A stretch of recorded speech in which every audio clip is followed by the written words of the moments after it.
ನಮಸ್ಕಾರ ಸ್ನೇಹಿತರೆ, ಕರ್ನಾಟಕ ಮ್ಯಾಟರ್ಸ್ಗೆ ಮತ್ತೊಮ್ಮೆ ಸ್ವಾಗತ. ಕೆಜಿಎಫ್ ಈ ಮೂರಕ್ಷರದ ಹೆಸರು ಕಿವಿಗೆ ಬಿದ್ದೊಡನೆ ಕಣ್ಮುಂದೆ ಬರೋದು ರಾಕಿಂಗ್ ಸ್ಟಾರ್ ಯಶ್ ಮುಗಿಲೆತ್ತರಕ್ಕೆ ಚಿಮ್ಮುವ ಚಿನ್ನದ ಧೂಳು ಮತ್ತು ಒಂದು ಕಾಲದಲ್ಲಿ ಇಡೀ ಏಷ್ಯಾದಲ್ಲೇ ಶ್ರೀಮಂತಿಕೆಯ ಪ್ರತೀಕವಾಗಿದ್ದ ಒಂದು ನಗರದ ರೋಚಕ ಕಥೆ. ಆದರೆ ಆ ಸುವರ್ಣ ಗಣಿಗಳ ಬಾಗಿಲು ಮುಚ್ಚಿ 2 ದಶಕಗಳೇ ಉರುಳಿದೆ. ಆ ವೈಭವದ ದಿನಗಳು ಈಗ ಕೇವಲ ನೆನಪು ಮಾತ್ರ ಎಂದು ನೀವು ಭಾವಿಸಿದ್ರೆ ಆ ನಿಮ್ಮ ಊಹೆ ತಪ್ಪು. ಎಸ್, ಕೆಜಿಎಫ್ನ ಕಥೆ ಇನ್ನೂ ಮುಗಿದಿಲ್ಲ.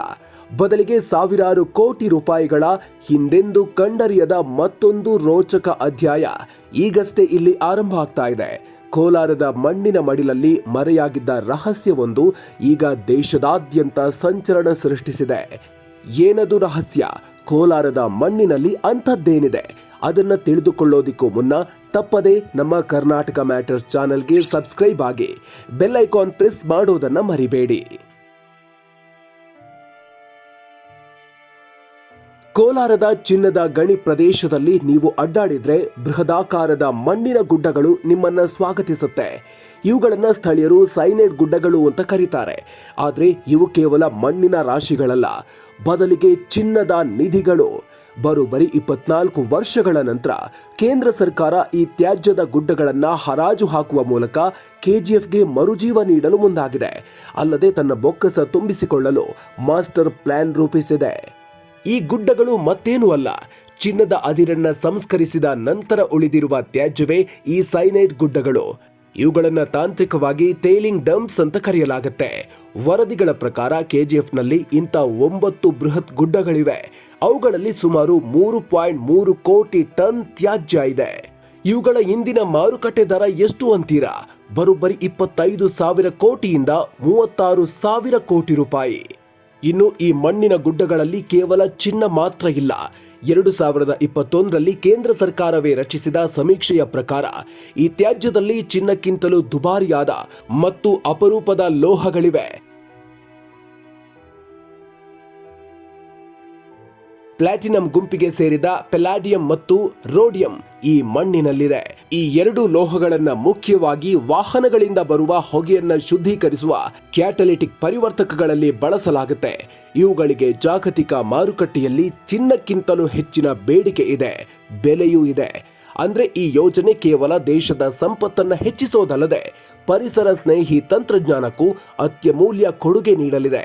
ಅಂದಾಜಿನ ಪ್ರಕಾರ ಪ್ರತಿ ಟನ್ ತ್ಯಾಜ್ಯದಿಂದ ಕನಿಷ್ಠ 1 ರಿಂದ 2 ಗ್ರಾಂ ಚಿನ್ನವನ್ನ ತೆಗಿಬಹುದು. ಸದ್ಯ ಚಿನ್ನದ ಬೆಲೆ ಗಗನಕ್ಕೇರಿದೆ. ಹೀಗಾಗಿ ಟನ್ಗೆ 1 ಗ್ರಾಂ ಸಿಕ್ಕರೂ ಇದು ಈಗ ಅತ್ಯಂತ ಲಾಭದಾಯಕ ಅಂತ ಇದ್ದಾರೆ ಅಧಿಕಾರಿಗಳು. ಹಾಗಾದ್ರೆ ಮಿನಿ ಇಂಗ್ಲೆಂಡ್ನಲ್ಲಿ ಮರುಕಳಿಸುತ್ತಾ ವೈಭವ. ಈ ಹೊಸ ಬೆಳವಣಿಗೆಯಿಂದಾಗಿ ಕೆಜಿಎಫ್ನ ಸುವರ್ಣ ಯುಗ ಮತ್ತೆ ಮುನ್ನೆಲೆಗೆ ಬಂದಿದೆ. 1880ರಲ್ಲಿ British company John Taylor and Sons ಈ ಗಣಿ ಆರಂಭಿಸಿತ್ತು. ತನ್ನ ತಂಪಾದ ವಾತಾವರಣ ಮತ್ತು ಯುರೋಪಿಯನ್ ವಾಸ್ತುಶಿಲ್ಪದಿಂದಾಗಿ ಆಗ ಇದು ಮಿನಿ ಇಂಗ್ಲೆಂಡ್ ಎಂದೇ ಪ್ರಸಿದ್ಧವಾಗಿತ್ತು. ಅಷ್ಟೇ ಅಲ್ಲ, ಈ ಗಣಿಯ ಹೆಗ್ಗಳಿಕೆಗಳ ಪಟ್ಟಿ ಬಹಳ ದೊಡ್ಡದಿದೆ. 1902ರಲ್ಲಿ ಶಿವನ ಸಮುದ್ರದಲ್ಲಿ ಸ್ಥಾಪಿಸಲಾದ ಜಲವಿದ್ಯುತ್ ಸ್ಥಾವರದಿಂದ ವಿದ್ಯುತ್ ಪಡೆದ ಏಷ್ಯಾದ ಮೊದಲ ಗಣಿಗಾರಿಕೆ ಪಟ್ಟಣ ಕೆಜಿಎಫ್. ಇದು ವಿಶ್ವದ 2ನೇ ಅತಿ ಆಳದ ಚಿನ್ನದ ಗಣಿಯೂ ಹೌದು. ಇಲ್ಲಿನ ರಾಬರ್ಟ್ಸನ್ ಪೇಟೆ ಭಾರತದ ಮೊದಲ ಪ್ಲಾನ್ಡ್ ವಸತಿ ಪ್ರದೇಶ ಎಂಬ ಖ್ಯಾತಿ ಪಡೆದಿದೆ. ಒಂದು ಕಾಲದಲ್ಲಿ ಇಲ್ಲಿ 30,000ಕ್ಕೂ ಹೆಚ್ಚು ಜನ ಕೆಲಸ ಮಾಡ್ತಿದ್ರು. ತಮಿಳು, ತೆಲುಗು, ಕನ್ನಡಿಗರ ಜೊತೆಗೆ ಬ್ರಿಟಿಷ್ ಇಂಜಿನಿಯರ್ಗಳು, ಆಂಗ್ಲೋ ಇಂಡಿಯನ್ ಮೇಲ್ವಿಚಾರಕರು, ಪಂಜಾಬಿ ಕಾವಲುಗಾರರು, ಹೀಗೆ ಇದೊಂದು ಬಹು ಸಂಸ್ಕೃತಿಯ ತಾಣ ಆಗಿತ್ತು. ಆದ್ರೆ ಚಿನ್ನದ ಉತ್ಪಾದನೆ ಕಡಿಮೆಯಾಗಿ ನಷ್ಟದ ಕಾರಣ ನೀಡಿ 2001ರಲ್ಲಿ ಭಾರತ್ ಗೋಲ್ಡ್ ಮೈನ್ಸ್ ಲಿಮಿಟೆಡ್ ಈ ಗಣಿಗಳನ್ನ ಮುಚ್ಚಿತ್ತು.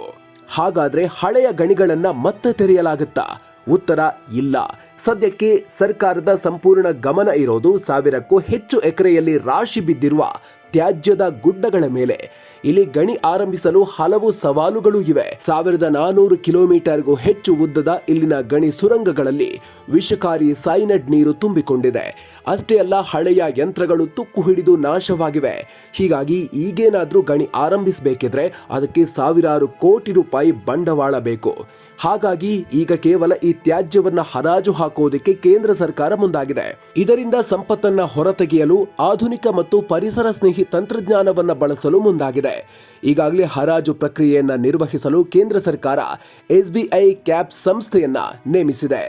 ಮುಂದಿನ 1.5 ರಿಂದ 2 ವರ್ಷಗಳಲ್ಲಿ ಈ ಹರಾಜು ಮುಗಿಯುವ ನಿರೀಕ್ಷೆ ಇದೆ. ಈ ಎಲ್ಲ ಕಾರಣಗಳಿಂದಾಗಿ ಕೆಜಿಎಫ್ಗೆ ಮರುಜೀವ ಸಿಕ್ಕಿ ಮತ್ತೆ ಹೊಸ ಸುವರ್ಣ ಅಧ್ಯಾಯ ಆರಂಭವಾಗುವ ನಿರೀಕ್ಷೆ ಮೂಡಿದೆ. ಈ ಯೋಜನೆ ಯಶಸ್ವಿಯಾದರೆ ದೇಶದ ಚಿನ್ನದ ಉತ್ಪಾದನೆ ಹೆಚ್ಚಲಿದೆ. ಅಲ್ಲದೆ ಸ್ಥಳೀಯವಾಗಿ ಸಾವಿರಾರು ಯುವಕರಿಗೆ ಉದ್ಯೋಗಾವಕಾಶಗಳು ಸಿಗಲಿವೆ. ಕೆಜಿಎಫ್ ಪಟ್ಟಣ ಮತ್ತೆ ಆರ್ಥಿಕವಾಗಿ ಚೇತರಿಸಿಕೊಳ್ಳಲಿದೆ. ತನ್ನ ಹಳೆಯ ವೈಭವದ ದಿನಗಳನ್ನು ಮರಳಿ ಪಡೆಯುವ ಸಾಧ್ಯತೆಯಿದೆ.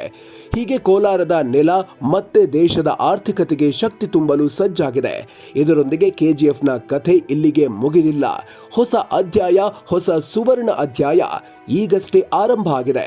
ಈ ವಿಡಿಯೋ ನಿಮಗೆ ಇಷ್ಟ ಆಗಿದ್ರೆ ಲೈಕ್ ಮಾಡಿ, ಶೇರ್ ಮಾಡಿ. ಮುಂದಿನ ವಿಡಿಯೋದಲ್ಲಿ ಮತ್ತೊಂದು ವಿಷಯದ ಜೊತೆಗೆ ಸಿಗ್ತೀವಿ. ನಮಸ್ಕಾರ.